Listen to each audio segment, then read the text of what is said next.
অবস্থা, সেখানে রুগী নিয়ে যেতে রুগী রাস্তায় পড়ে গেছে এবং সেখানে গুরুতর আহত হয়েছেন, এবং রুগীকে নিয়ে যেতে এই যদি পরিস্থিতি হয় উত্তর দিনাজপুরের মতো ঘটনা, কি বলবেন? কোথায় গেছে? সব রাজ্যের প্রত্যেকটি জেলায় এই অবস্থা।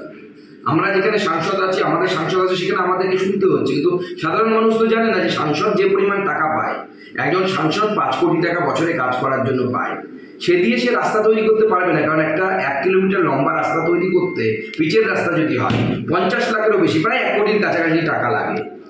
রাস্তা তৈরির টাকা কেন্দ্র সরকারের তরফ থেকে 15 ফিনান্স কমিশন এর আগে এবং জেলা পরিষদের মাধ্যমে রাজ্য সরকারকে দেওয়া হয়েছে। কেন্দ্র সরকারই টাকা পাঠায়, রাজ্য সরকারকে পাঠায়, প্রধানমন্ত্রী সড়ক যোজনার টাকা রাজ্য সরকারকে পাঠায়, জেলা পরিষদকে পাঠায়। রাস্তা তৈরি করার কাজ হচ্ছে পঞ্চায়েত সমিতি এবং জেলা পরিষদের। এই তিনটের মূল দায়িত্ব হচ্ছে রাজ্য সরকারের আন্ডারে যেগুলো আছে তার কাজ হচ্ছে রাস্তা তৈরি করা। এবং গোটা রাজ্যে তৃণমূলের দখলে সব পঞ্চায়েত, বেশিরভাগ 90% তৃণমূলের দখলে, পঞ্চায়েত সমিতি তৃণমূলের দখলে, জেলা পরিষদ তৃণমূলের দখলে। তো তৃণমূলকে তো উত্তর দিতে হবে যে কেন তারা রাস্তা তৈরি করতে পারছে না। যেখানে কেন্দ্র টাকা পাঠাচ্ছে জেলা পরিষদ, পঞ্চায়েত সমিতি এবং পঞ্চায়েতের টাকা কেন্দ্র থেকে সরাসরি পঞ্চায়েতে আসে, তো কেন রাস্তা তৈরি হচ্ছে না? এই কলকাতা